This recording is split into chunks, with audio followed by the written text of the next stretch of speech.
From the information center of First Coast News, this is First Coast News at 11. There is breaking news on Jacksonville's west side right now. 3 people have been shot at an apartment complex on LaBelle. That is just off Cassett. A crew is on the way to the scene. We'll bring you new information just the moment we learn it. Hundreds are feared dead from the most powerful earthquake ever recorded in Japan, and the danger is far from over tonight. Good evening, everybody. I'm Shannon Ogden. Donna is off tonight. A very busy night tonight. There is a red alert, a state of emergency for 5 nuclear reactors at 2 power plants in Japan. This is a live look at news coverage going on there right now. It's just after 1 in the afternoon local time. The Tokyo Electric Company says it has lost control over the pressure in those reactors tonight. Authorities say there has been no radiation leak yet, but the temperatures in the power plants are rising. So worst case scenario right now would be a meltdown. Japan's Nuclear Safety Agency says it will now order the release of slightly radioactive vapor to hopefully protect the reactor from damage. And thousands of people who live near those facilities have been evacuated. Right now, that's just as a precaution. Take a look at this. This is brand new video just in the information center. This is the landslides right after the earthquake today. You can see the ground. That was a train track. You see that? That ground is gone beneath there. Train service, which normally serves 10 million people every day, has been completely suspended. And scientists say this unbelievable magnitude 8.9 quake was 8,000 times stronger than the one that devastated New Zealand last month. The power took even those who are used to earthquakes by surprise. Listen to this.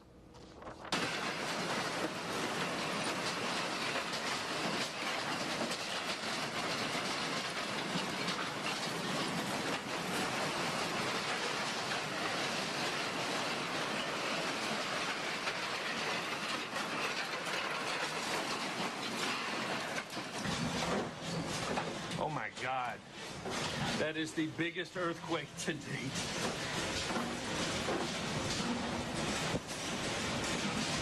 It is still going. Oh my God, the building's gonna fall. And this is also new video. We're just getting, it was taken just after dawn in Japan. And we're finally getting a clearer picture at the scale of destruction. Look at that. This violent 30-foot wall of water from the post-quake tsunami is blamed for this just nearly incomprehensible damage. It swept people away, it swept houses away, it swept cars away. The true extent of this disaster still is not known because the roads to those areas hardest hit are washed away or blocked by debris. On the west coast of the United States, damage is estimated in the millions. This tsunami ripped the docks out of the harbors. It shook boats loose from the moorings in California and up in Oregon. The Coast Guard says a man was swept out to sea while taking photos of the waves, and they say he will not be found alive. Earlier, the tsunami hit Hawaii. That was just before dawn. It rushed up on roadways, also into a couple of hotel lobbies on the Big Island. 7-foot waves flooded the low-lying areas in Maui. More images now for you of the disaster as it happened. Oh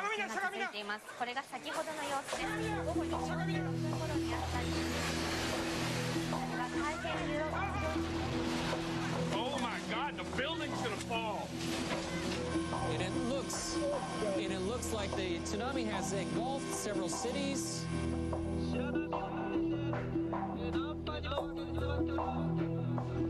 Do y'all see this? A massive wall of water. This devastating tsunami, it swept ashore along Japan's northeast. First and foremost, our thoughts and our prayers are with the people of Japan. Boats, homes, almost anything in its path. Watching this wave hit and cars and buildings and houses being swept away in it, I think we're going to see a significant number of casualties, especially up in the northern part of the country where the quake was epicentered. The area includes many houses in the information. At this point in time, what we have to do, organize the team at the emergency disaster headquarters. It just blew up.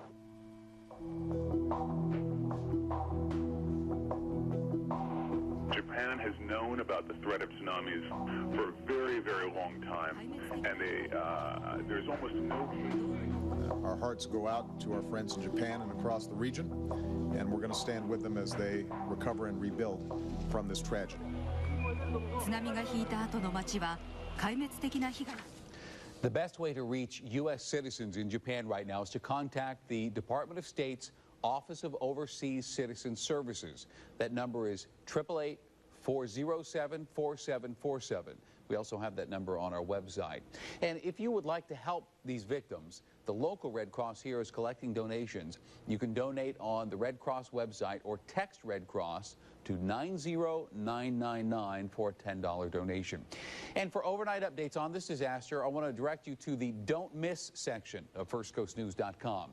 We have an interactive map that shows all the aftershocks and their intensities. And also, we have a photo gallery of all these devastating images. Now, First Coast News Live Doppler, your 2-minute advantage. Yes, our thoughts and prayers with those that went through those, boy, an incredible day, that tsunami. And we take a look at our live Doppler radar, and you can see why we're feeling lucky tonight. Nice and quiet out there, and turning a bit brisk later today. And as we head into the weekend, we're going to see some big changes. Let's take a look at what's going on. Our weather watchers. Here we go. We've got Middleburg at 40 degrees. Folkestone, low 40s. Mandarin into the middle 40s along with Arlington. Ponte Vedra still 51 degrees. So we're going to see a big temperature spread across the area. Not all of us will see the frost. Here's why. High pressure is building in. The location of this high pressure means everything. But one thing's for sure. With clear skies, yes, there will be some frost for some of us. But this high pressure has two sides to it. I'll explain that and tell you why the earthquake today in Japan actually changed the rotation of the Earth. Stay tuned for that. Shannon? New at 11, we have new information tonight in our investigation of workers' compensation claims denied for Jacksonville firefighters and police officers. Over a 4-month period, the city has delayed answers and refused 10 interview requests. Well, that changed after our meeting with Mayor John Payton in the parking lot here 2 weeks ago. Hey, Mayor Payton. Hi. Nice to see you. Do not have time. You did not even for a few questions? Nothing about risk management. No, I've got to go. Thank you. I've tried talking to you there. And one day after that interview, the city had a change of heart, saying it would talk to us. So we requested once again to speak to the mayor and the head of risk management. The city said no, but we were allowed to speak to the mayor's chief of staff. So our chief investigative reporter, Jack LeBernard, spent 3 hours talking to Adam Hollingsworth over a 2-day period. He told her he could not talk about specific cases and that hypothetical questions dealing with similar case details could not be answered.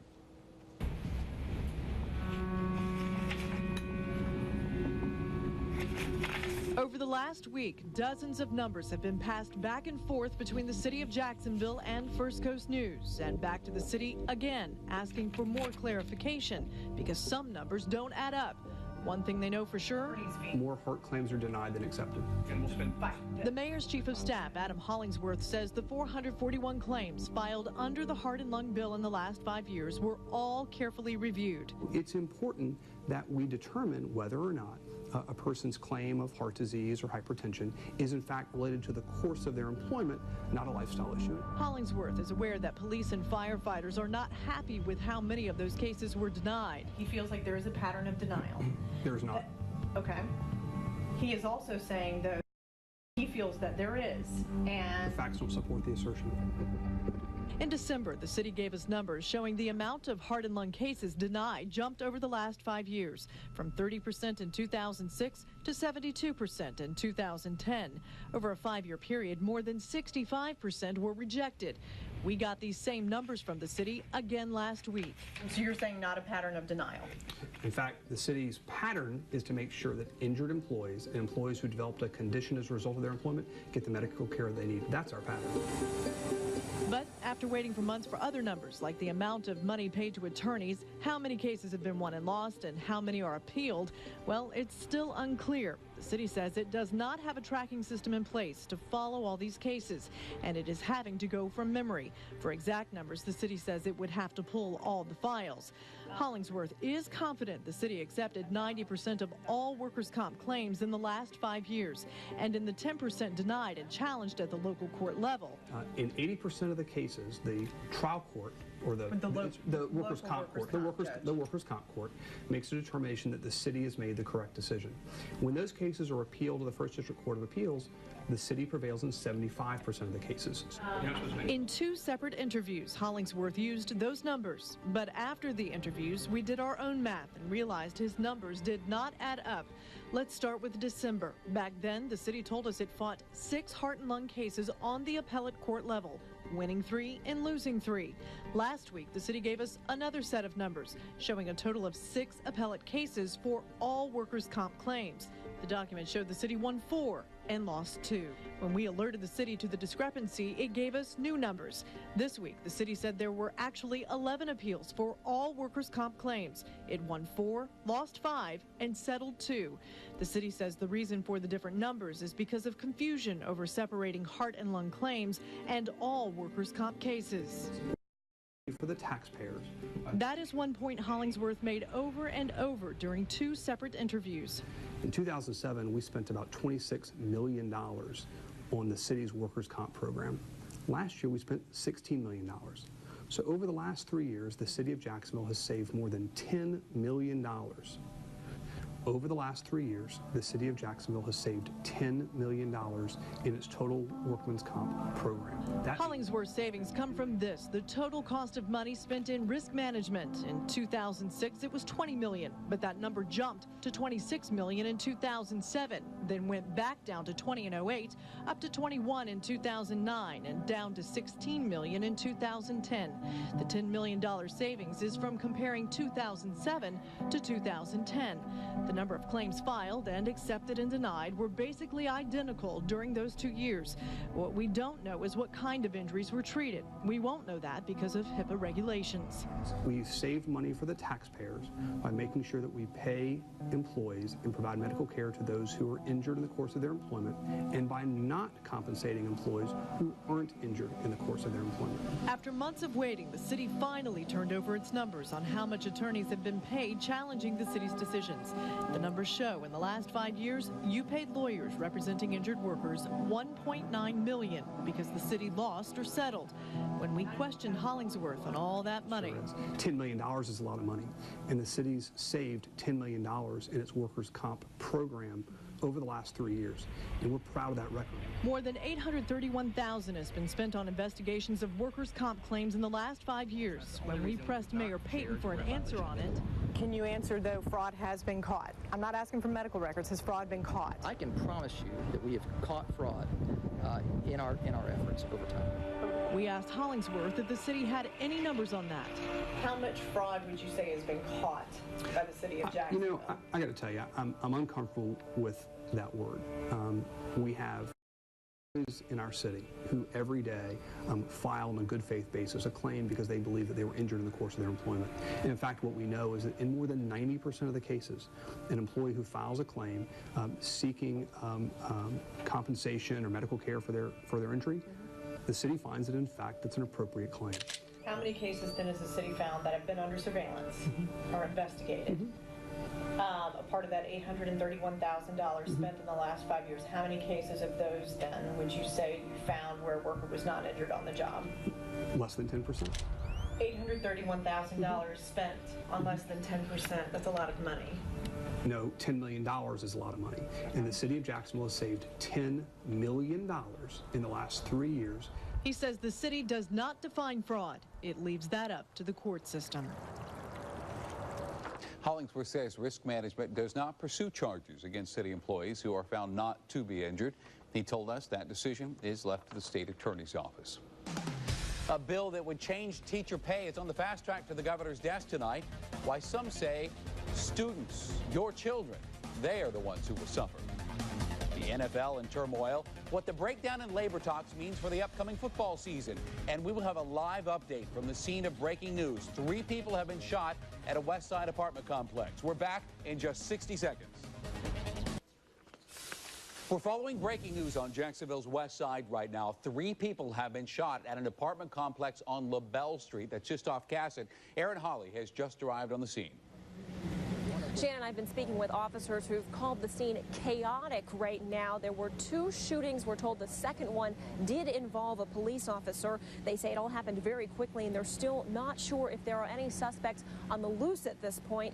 The victims are not officers, we're told, but the victims were taken to Shands Jacksonville in critical condition, and we're told that the officers, the lieutenants, will update us with more information as soon as it does become available. Live on the west side, Aaron Hawley, First Coast News, your news leader. New at 11, golf courses will not be built on Florida state parks. Sponsors of the legislation we told you about last night withdrew that proposal today. According to our news partner, the Florida Times-Union, State Senator John Thrasher said his constituents have made it clear that, quote, this is not an avenue they are interested in pursuing, unquote. The St. Augustine Republican was a co-sponsor of the bill that called for at least one Jack Nicklaus-designed golf course to be built in state parks in all 5 regions of Florida. Tonight, a controversial teacher merit pay bill is making its way through the state legislature. It passed the Senate. It's now on the calendar for the House next week, early next week. And while the governor has made it clear he will sign it when it gets to his desk, Caitlin Ross shows us that the whole idea has some very vocal opposition on the First Coast. We're seeing counties that can't pay teachers right now what they owe them. How are they going to pay increased money? We don't know, and we can't get an answer for it. Citing Governor Scott's proposed budget cuts of $3.3 billion to education, Wood says school districts are trying to do more with less. In Duval County, we're talking about going to 4 days a week school. We can't afford a whole week, but now we're going to do merit pay, and there's no funding attached to it. Some of the funding for the proposed plan would come from Race to the Top, federal dollars awarded to Florida by the Obama administration. And while that money would eventually run out, Governor Scott argues you have to start somewhere. We're going to be a state that we're going to measure the effectiveness of teachers. It's what you do in business and what we should be doing in our education. And Scott insists that every child in the public school system has the capacity to perform, regardless of funding, location, or parental involvement. There's teachers that are effective with those students. We've got to find those teachers, and we've got to keep those teachers, and we've got to reward those teachers. But school districts will likely have to lay off a number of educators to comply with Scott's proposed cuts that would cost the public school system an estimated $703 per kid. How can our children bear the brunt of this deficit? It just doesn't seem to make sense. If the legislation passes and if Governor Scott signs it, it will go into effect 2014. I want to mention we have roadblocks going up on the First Coast tonight. Of course, it's for the Gate River Run tomorrow morning, which begins at 8:30. It starts on Gator Bowl Boulevard. It finishes on Duval Street. So until about 11, several roads in downtown and the San Marco area will be a no-go. Runners will cross the biggest bridges, so expect the Main Street Bridge and the Acosta Bridge to be closed at times as well. So for a complete list of all this, all the road closures, everything, go to the top news section of firstcoastnews.com. Now, First Coast News Live Doppler, your 2-minute advantage.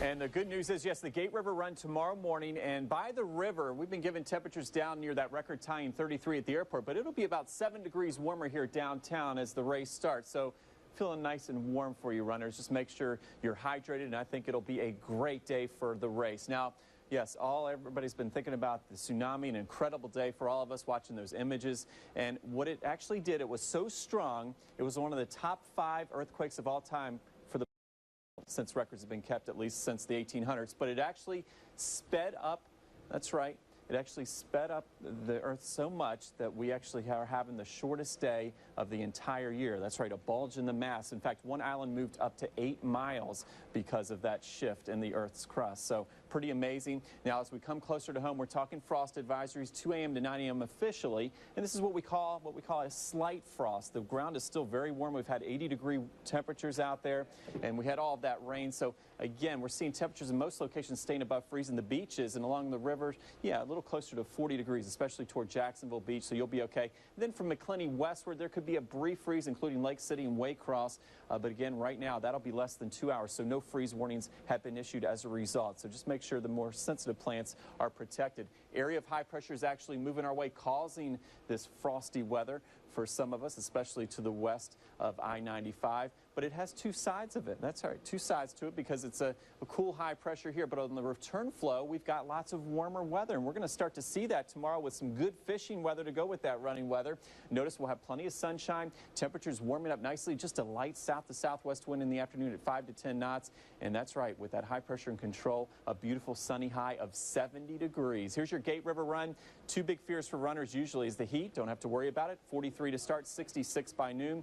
And we're not even going to have to worry about the headwind if you're going over the big bridge tomorrow. A south wind at 5 to 10 miles per hour. Now we go to the 7-day forecast, and this warmer pattern is here to stay once we get through tonight. And we may be losing that hour of sleep, but nature will make up for it. Look at that beautiful weekend. 71 Saturday, 76 Sunday. And next week we'll stay well above average, 75 to near 80 by St. Patrick's Day. Take it away, CP. Thank you, Mike. Never in the long history of Florida basketball have the Gators been able to beat arch rival Tennessee 3 times in one season. But tonight would have to be a first if the Gators plan to survive and advance to tomorrow's SEC Tourney semifinals.